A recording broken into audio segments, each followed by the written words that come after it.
بسم اللہ الرحمن الرحیم۔ یہ تو سارے لوگ جانتے ہیں کہ شرک بہت بڑا ظلم ہے۔ یہ قرآن کی آیت بھی پڑھتے ہیں کہ ان الشرک لظلم عظیم، بہت بڑا ظلم ہے۔ اور یہ بھی جانتے ہیں کہ سورہ نساء کے اندر اللہ تعالیٰ نے بیان فرمایا کہ اعوذ باللہ من الشیطان الرجیم بسم اللہ الرحمن الرحیم ان اللہ لا یغفر ان یشرک بہ ویغفر ما دون ذلک لمن یشاء، کہ یقیناً پکی بات ہے، آخری بات ہے کہ اللہ تعالیٰ شرک کو کبھی معاف نہ کرے گا، اور اس شرک کے علاوہ دوسرے جو گناہ ہیں جب چاہے گا اللہ تعالیٰ اس کو معاف کر دے گا، یعنی سزا دے یا بغیر سزا کے۔ شرک کے بارے میں، انبیاء کے بارے میں سورہ الانعام کے اندر فرمایا وَلَوْ أَشْرَكُوا لَحَبِطَ عَنْهُمْ مَا كَانُوا يَعْمَلُونَ، اگر یہ انبیاء بھی ہیں، یہ بھی اگر شرک کرتے تو ان کا کیا کرایا سارا برباد کر دیتا۔ اور سورہ زمر کے اندر اللہ تعالیٰ نے اپنے آخری نبی محمد صلی اللہ علیہ وآلہ وسلم کو مخاطب کیا اور سارے انبیاء کا ذکر کیا کہ دیکھو یہ وحی کی جا رہی ہے، اور ہر نبی کو اسی طریقے سے مخاطب کیا گیا تھا اور کہا گیا لَإِنْ أَشْرَكْتَ لَيَحْبَطَنَّ عَمَلُكَ وَلَتَكُونَنَّ مِنَ الْخَاسِرِينَ، کہ اگر تو نے بھی شرک کیا، یعنی آدم علیہ السلام کو بھی یہی کہا گیا، نوح علیہ السلام کو یہی کہا گیا، ابراہیم علیہ السلام کو یہی کہا گیا، اسحاق علیہ السلام کو یہی کہا گیا، یعقوب علیہ السلام کو یہی کہا گیا، یوسف علیہ السلام کو یہی کہا گیا، موسیٰ علیہ السلام کو، عیسیٰ علیہ السلام کو، اور آخری نبی محمد صلی اللہ علیہ وآلہ وسلم کو یہی کہا گیا۔ پہلے نبی کو بھی یہی کہا گیا، آخری نبی کو بھی یہی کہا گیا، ہر ایک کو یہی کہا گیا لَإِنْ أَشْرَكْتَ لَيَحْبَطَنَّ عَمَلُكَ وَلَتَكُونَنَّ مِنَ الْخَاسِرِينَ، کہ اگر تو نے بھی شرک کیا تو پکی اور آخری بات یہ ہے کہ تیرا عمل جو ہے وہ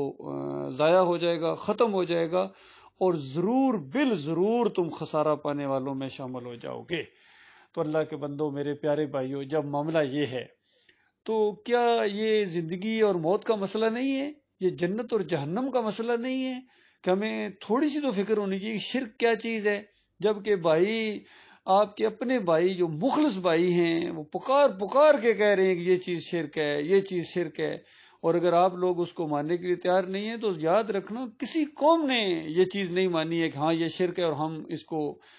جاری رکھیں گے۔ کبھی کسی قوم نے نہیں کہا، ہر قوم یہی کہتی رہی ہے کہ یہ شرک نہیں ہے، تم ہمارے اوپر شرک کا الزام لگا رہے ہو، یہ شرک نہیں ہے۔ حتیٰ کہ اللہ تعالیٰ نے قرآن میں بیان کیا کہ جب قیامت کے دن یہ اللہ کے سامنے بھی جائیں گے، وہاں جب ان کے بارے میں جہنم کا فیصلہ ہو جائے گا تو اس وقت قسم کھا کے کہیں گے یا اللہ تیری قسم، ہم شرک نہیں کرتے تھے، ہم مشرک نہیں تھے۔ بات ان کی نہیں مانی جائے گی۔ شرک شرک ہے، جس کو اللہ کی کتاب شرک کہتی ہے وہی شرک ہے۔ اور یہ شرک آیا کہاں سے ہے؟ جب تک اس کی بنیاد نہیں معلوم ہوگی، اس کے پھیلانے والوں کا تعارف نہیں ہوگا، اور تب تک آپ شرک سے بچ نہیں سکتے ہیں۔ شرک کی ایک ایک قسم کو معلوم ہونی چاہیے، اسے توبہ استغفار کریں۔ تو جو اللہ کی وحدانیت کو پہچان جاتا ہے، اپنے مالک اور خالق کو پہچان جاتا ہے، وہ شرک کو پہچان جاتا ہے۔ تو قرآن اور حدیث کے اندر اس کا ایک پورا مضمون ہے، اور بتایا گیا کہ یہ جو شرک ہے یہ ہر قوم کے اندر، جو پہلی قوم کے اندر دیکھو جب شرک آیا کس چیز سے آیا تھا؟ آدم علیہ السلام کی جب وہ اولاد آگے بڑھی، ایک نسل چلی اور ایک پوری قوم کی حیثیت اختیار کر گئے، تو آدم علیہ السلام کی وفات کے بعد آہستہ آہستہ اس قوم کے اندر شرک کیسے آیا تھا؟ پہلی قوم کے اندر شرک کیسے آیا تھا؟ یہ سوچنے کی بات ہے، اور اس کا ذکر قرآن میں موجود ہے، اور صحیح حدیث بخاری کی روایت کے اندر نبی علیہ السلام نے اس کی تشریح کر دی ہے، مسلم کی روایت کے اندر بھی اس کی تفصیل آئی ہے۔ تو پھر بھی ہماری آنکھیں نہ کھلیں تو پھر ہمارا اپنا قصور ہوگا میرے بھائیو۔ اللہ کی حجت تمام ہے انسانوں کے اوپر اپنی کتابیں نازل کر کے اور انبیاء کو بھیج کے۔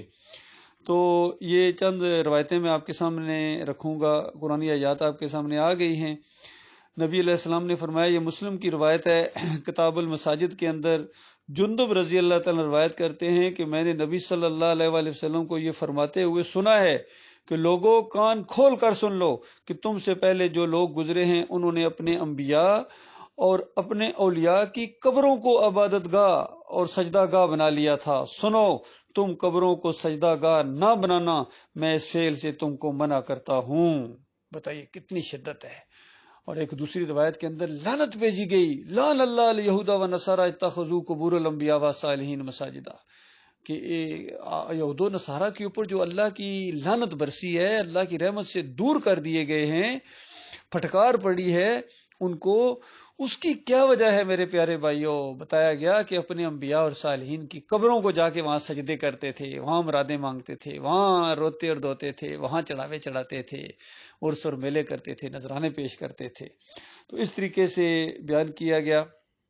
اور پھر دیکھیے قرآن کے اندر اگر اس کی تصدیق آپ چاہتے ہیں کہ واقعی یہ ایسا ہی ہوا، تو یہ سورہ نوح کے اندر جو ذکر آیا ہے، وَقَالُوا لَا تَذَرُنَّ آلِهَتَكُمْ، قوم کے لوگ نوح علیہ السلام کی دعوت کے مقابلے میں تقریریں کرتے تھے، ان کے لیڈر، ان کے مذہبی لیڈر، ان کے سیاسی لیڈر، چونکہ نوح علیہ السلام کی دعوت بڑی کڑاکے کی دعوت آ رہی تھی اور صبح شام کی دعوت تھی اور 950 سال کا پیریڈ تھا۔ اللہ کے بندوں غور کرو، تو ظاہری بات ہے ان کے جو بڑے بڑے اکابرین تھے ان کو خطرہ لاحق ہو گیا کہ یہ کہیں دعوت غلبہ ہی نہ پکڑ لے، تو انہوں نے تقریریں کی نوح علیہ السلام کے مقابلے میں، کہنے لگے وَقَالُوا لَا تَذَرُنَّ آلِهَتَكُمْ، اپنے الہوں کو مت چھوڑنا، وَلَا تَذَرُنَّ وَدًّا وَلَا سُوَاعًا وَلَا يَغُوثَ وَيَعُوقَ وَنَسْرًا۔ سورہ نوح کے اندر یہ آئے ہیں، 5 نام آئے ہیں، ان کا نام لے کے کہنے لگے دیکھنا ان کو بالکل نہ چھوڑنا، اپنے الہوں کو نہ چھوڑنا، ود بابا کو بالکل نہیں چھوڑنا ہے، اور سوا کیا کہنا ان کا، ان کو بھی نہیں چھوڑنا ہے، اور یغوث یہ تو غوث پیا ہیں، ان کو نہیں چھوڑنا ہے، وہ یعوق اور یعوق کو بالکل نہیں چھوڑنا ہے، وہ نصر اور نصر کو بالکل نہیں چھوڑنا ہے۔ 5 نیک لوگ تھے۔ اور یہ روایت میں آتا ہے، یہ بخاری کی روایت ہے، اور ابن عباس رضی اللہ تعالیٰ کہتے ہیں کہ اللہ تعالیٰ کے اس قول، یہ جو قرآن میں سورہ نوح میں آیا ہے کہ جو سرداروں نے کہا کہ ان کو نہ چھوڑنا، اپنے معبودوں کو ہرگز نہ چھوڑنا، اور دیکھو ود سوا یعوث یعوق اور نصر سے ہرگز الگ نہ ہونا، ان کے بارے میں کہا کہ یہ سب جتنے یہ نام لیے گئے ہیں یہ قوم نوح کے اولیاء اللہ تھے۔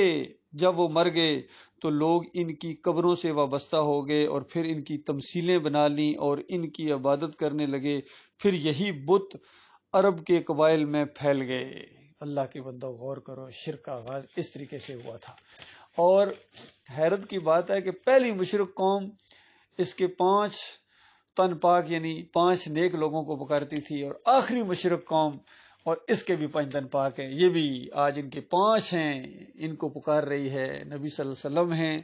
ان کی قبر آج پوری طرح عبادت گاہ بنی ہوئی ہے، پوری طرح گنبد سجا دیا گیا، اور پوری امت مسلمہ ہے، کوئی ایک کسی عالم دین کی جرت نہیں ہے کہ کہے کہ یہ نبی علیہ السلام کی سنت کے خلاف ہے۔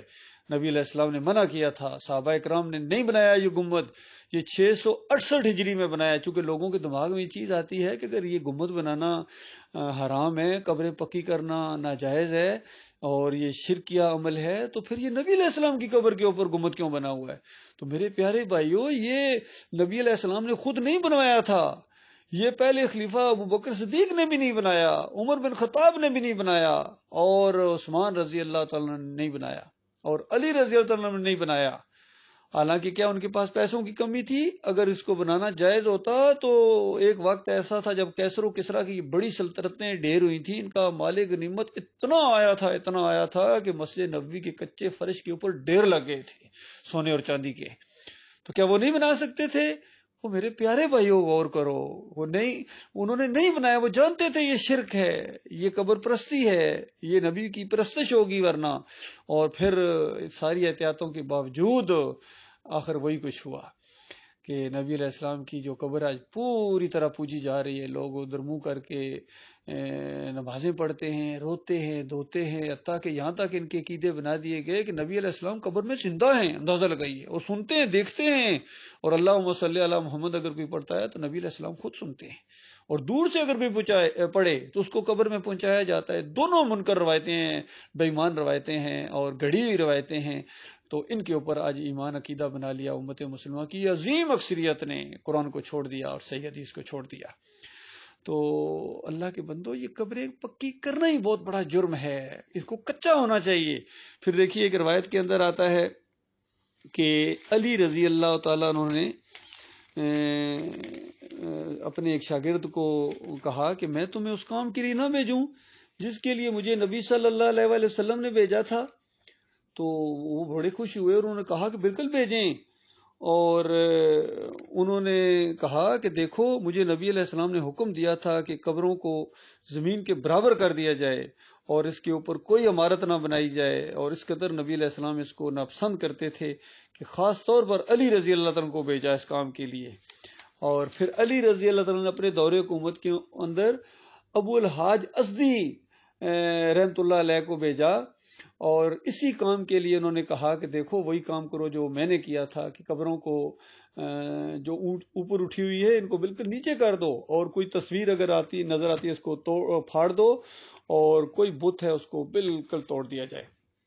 دیکھیے کتنے لوگ ہیں جو اس کی تعویلیں کرتے ہیں اور کہیں نہ کہیں سے گنجائش نکالنے کی کوشش کرتے ہیں، کہتے ہیں ہاں بھئی ہم نے اوپر سے تو پکی نہیں کی، بس صرف سائیڈوں سے پتھر لگا دیے ہیں، سائیڈوں سے، اور اوپر ایک تختی لگا دی، اور یہی قبر پرستی کی آغاز ہے۔ بالکل منع ہے، کسی قسم کی کوئی سائیڈوں سے نہیں ہے، اور کوئی اوپر تختی نہیں لگانی ہے۔ یہ خالص بت پرستی کا آغاز کرنے والے لوگ ہیں۔ قبروں کو بالکل کچا ہونا چاہیے۔ اور دیکھو قبرستان میں جانے کے لیے شروع میں نبی علیہ السلام نے منع کر دیا تھا، بالکل نہیں جانا ہے، چونکہ قبر پرستی شرک شروع ہی قبر پرستی سے ہوتا ہے، تو دماغوں سے تاکہ یہ شرک نکل جائے۔ اور پھر جب پوری طرح پتہ چل گیا کہ یہ مردے ہیں، ان کے اندر زندگی کی رمق تک باقی نہیں ہے، نہ یہ سنتے ہیں، نہ دیکھتے ہیں، نہ پہچانتے ہیں،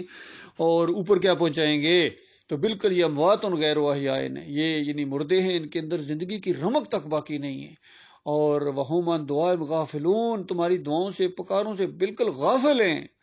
اور روح نکلنے کے بعد روح فرشتے اوپر لے جاتے ہیں، وہاں اوپر کے بہت بڑا سلسلہ چل رہا ہے اللہ تعالیٰ کا، اور قیامت کے دن ان مردوں کو زندہ کیا جائے گا۔ ان مردوں کے ساتھ کوئی زندگی کا تعلق نہیں ہے، روح واپس نہیں آتی ہے دوسرے دن یا تیسرے دن، یقین کیجئے۔ اور بہت زیادہ نبی علیہ السلام نے ناراضگی کا اظہار کیا ایسی خواتین کے ساتھ، خاص کر جو قبرستان میں جاتی ہیں، یعنی کثرت کے ساتھ وہاں جاتی ہیں اور یہ کرتی ہیں وہ کرتی ہیں، اور ایسے لوگوں پر لعنتیں بھی بھیجی جو وہاں جا کے دیے جلاتے ہیں۔ تو بتائیے یہ ساری تعلیمات ہونے کے باوجود آج پھولوں کی چادریں چڑھائی جا رہی ہیں، اندازہ لگائیے، عوام بھی چڑھائی جا رہی ہے، ان پر مزار بنائے جا رہے ہیں، اوپر عرس اور میلے کیے جا رہے ہیں، ہمارے یہ فوجی بھائی بھی لگے ہوئے ہیں، یہ شہداء کی قبریں ہیں جی، بس ایمان عقیدے کی کوئی پرواہ ہی نہیں ہے،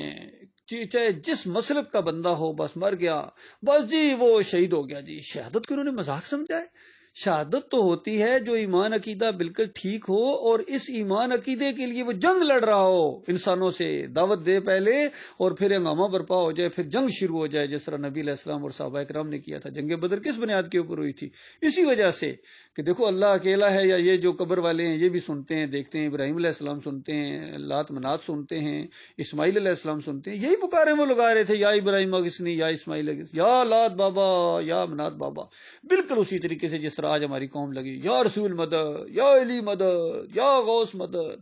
اور ان کی قبریں ایسے سجائی ہوئی ہیں جس طرح دلہن سجائی جاتی ہے، اندازہ لگائیے۔ وہاں جا کے خوشبوئیں ہیں، وہاں جا کے جو